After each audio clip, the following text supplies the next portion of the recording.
Presentación. Conocí a Pachita cuando debía conocerla.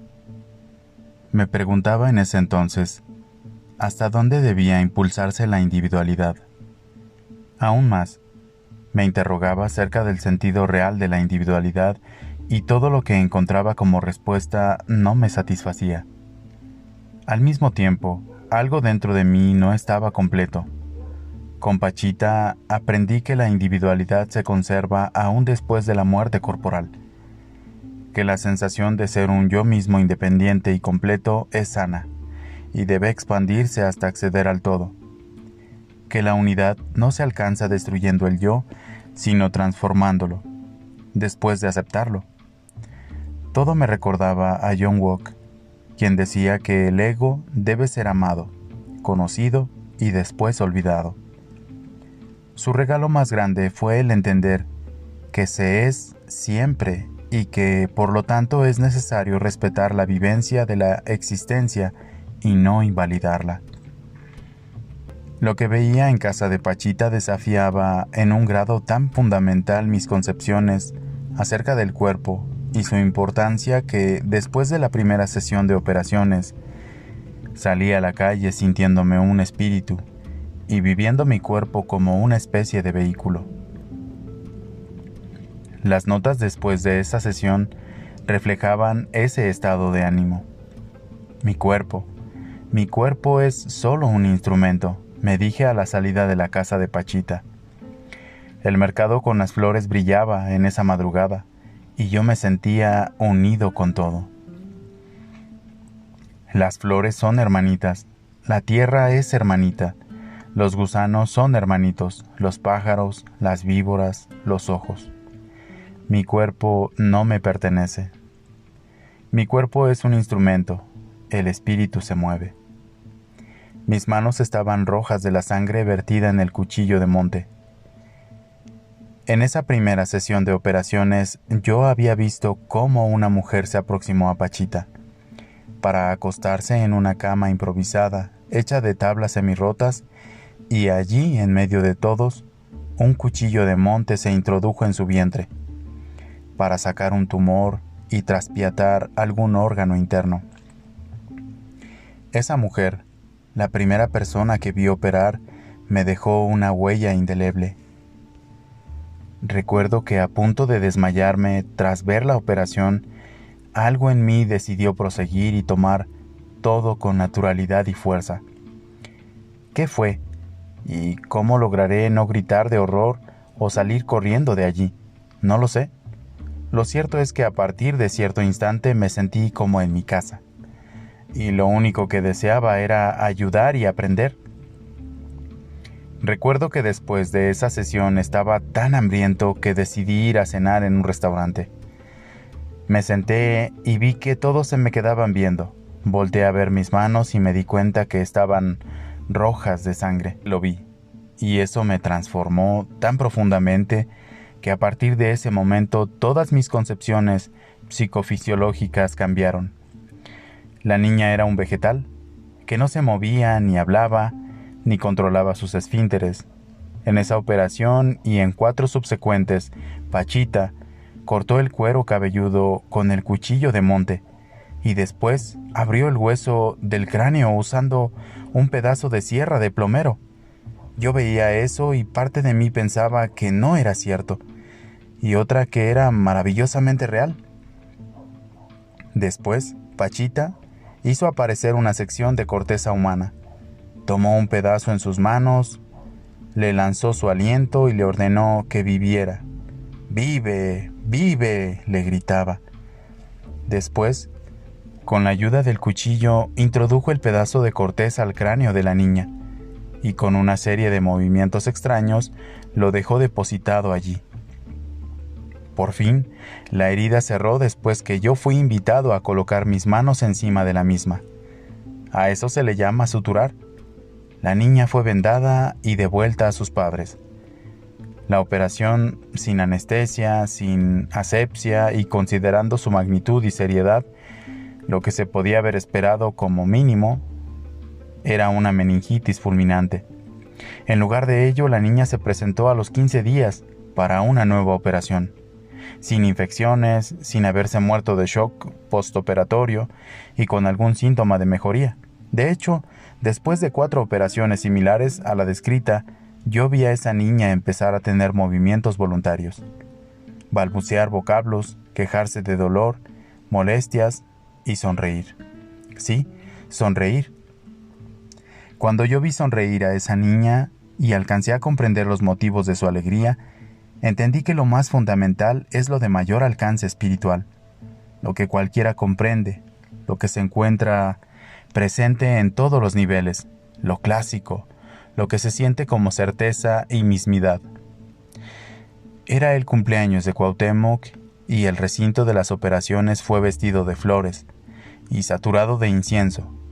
Pachita se sentó en el centro del cuarto, respiró profundamente y unos minutos más tarde el saludo de Cuauhtémoc nos introdujo a un mundo mágico.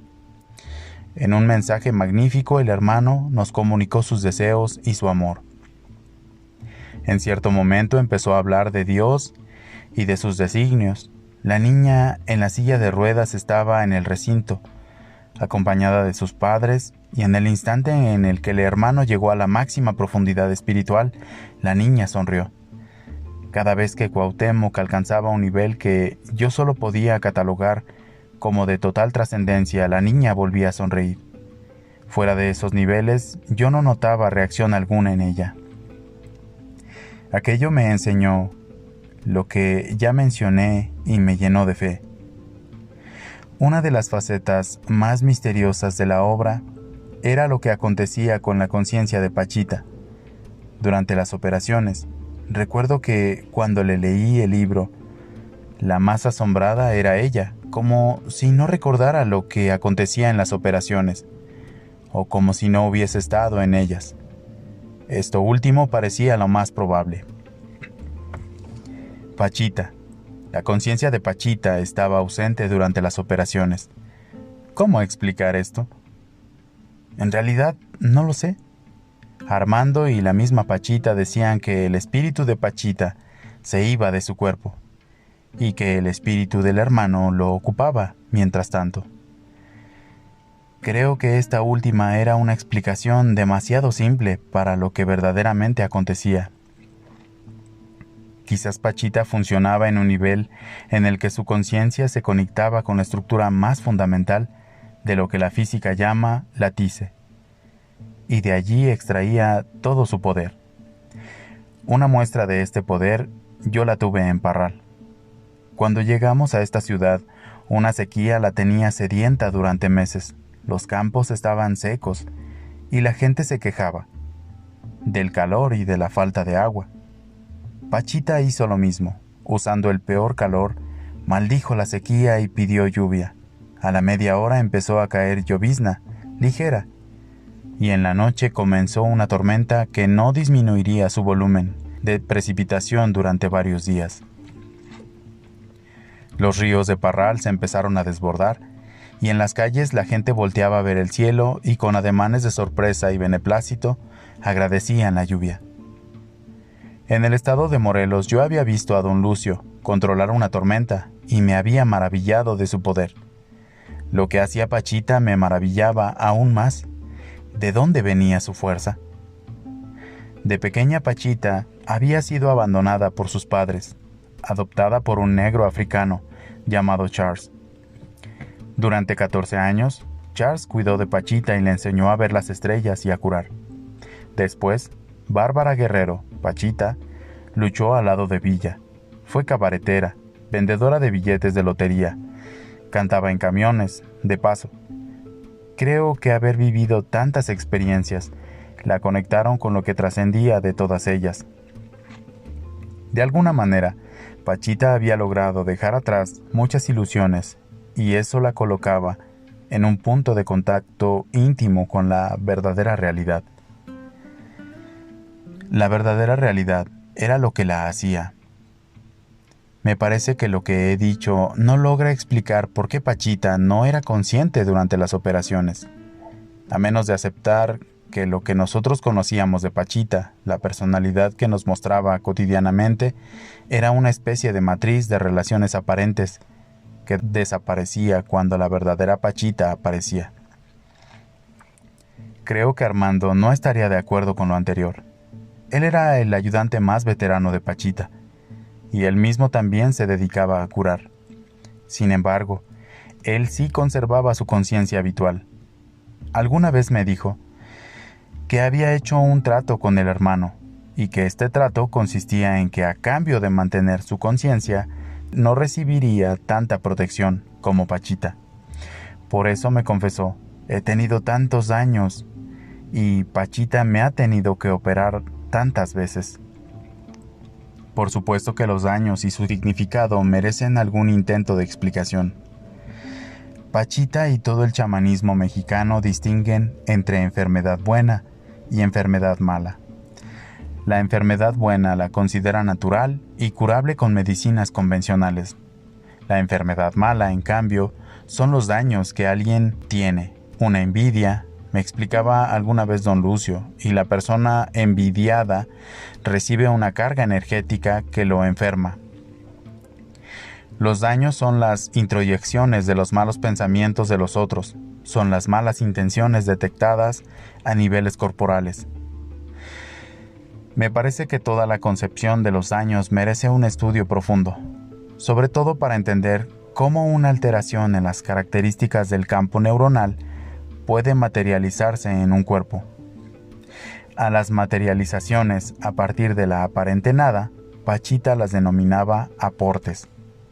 De pronto Pachita hacía una serie de movimientos extraños con las manos y sin que previamente hubiera un objeto, algo aparecía en la palma de su mano.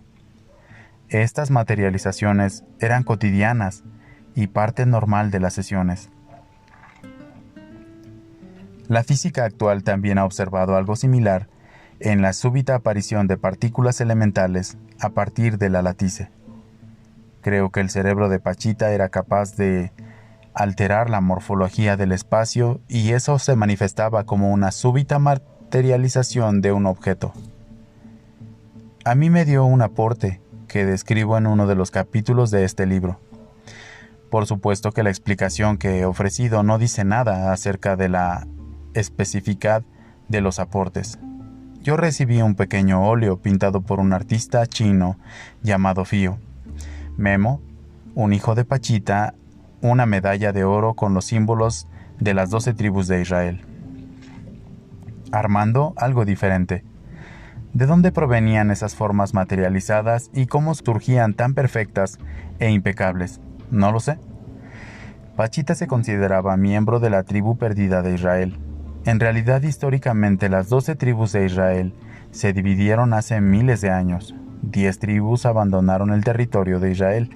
De esta forma se puede hablar de la existencia de 10 tribus perdidas de Israel. Pachita aseguraba pertenecer a una de ellas. No puedo añadir nada más porque nunca hablé con Pachita acerca de ello. Los pacientes que iban a ser operados se sometían a la ingestión preoperatoria de una serie de medicinas provenientes de otras tantas hierbas naturales. Memo ayudaba en la confección de las mismas. Alguna vez me explicó cómo las preparaban en las consultas. Estas hierbas eran recetadas, su variedad era extraordinaria, lo mismo que las formas en las que se preparaban. Recuerdo que a los pacientes diabéticos, Pachita les recomendaba tomar un vaso de agua con clavos oxidados. Solamente el agua, por supuesto. Algunos de estos remedios los describo en el libro, porque allí refiero al lector interesado.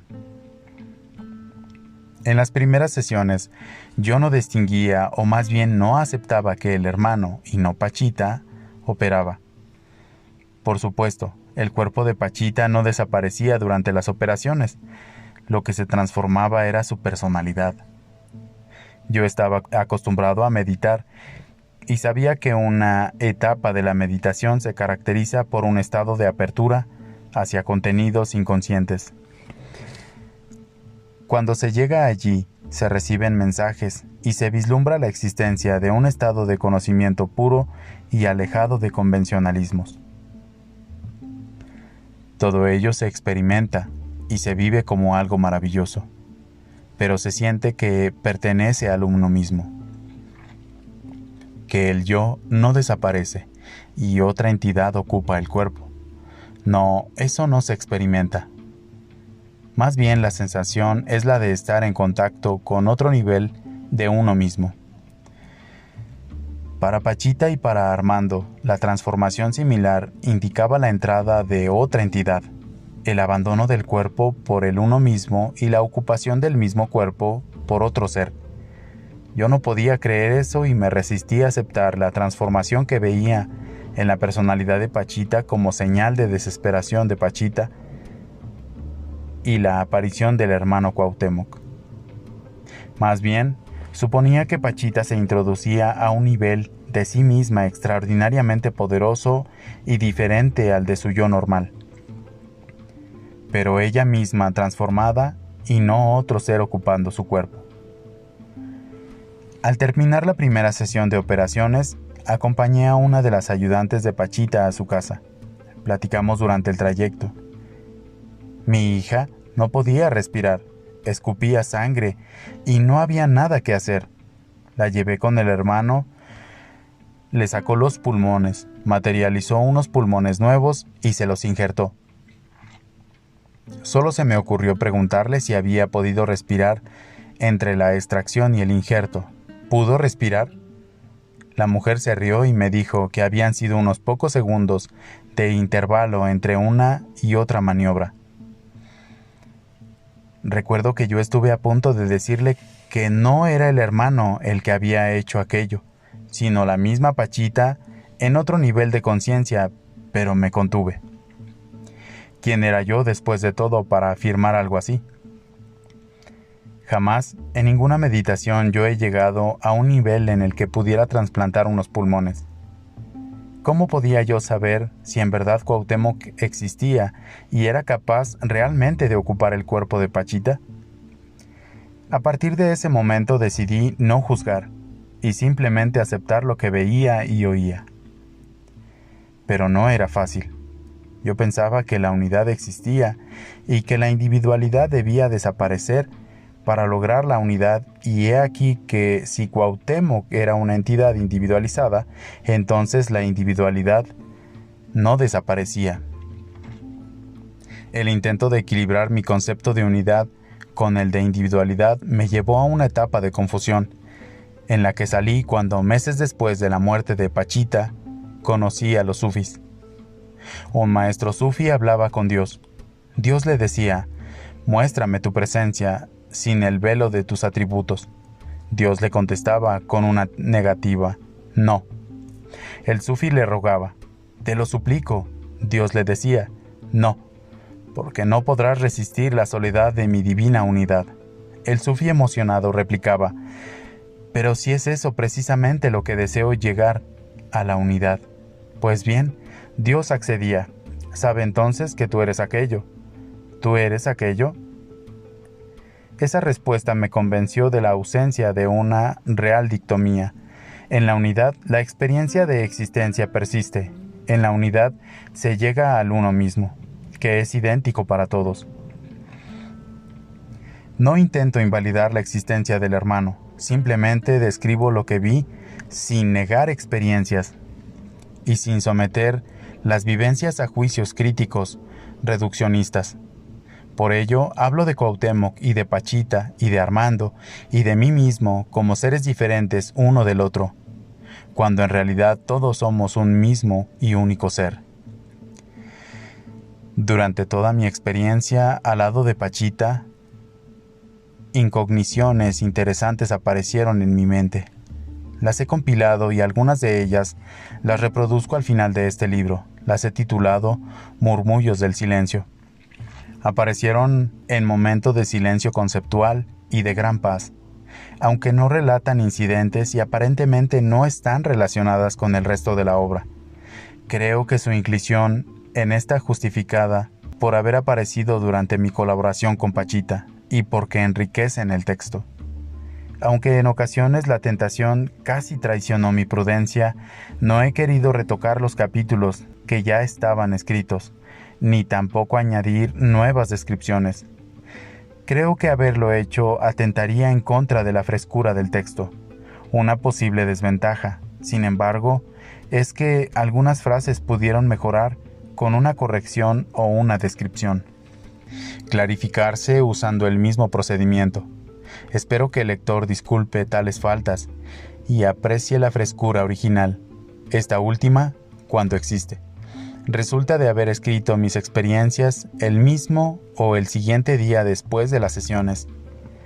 Algo en mí mismo se comprometió a escribir con la mayor cantidad de detalles, y eso solo era posible hacerlo con un intervalo mínimo entre la experiencia y la descripción de la misma.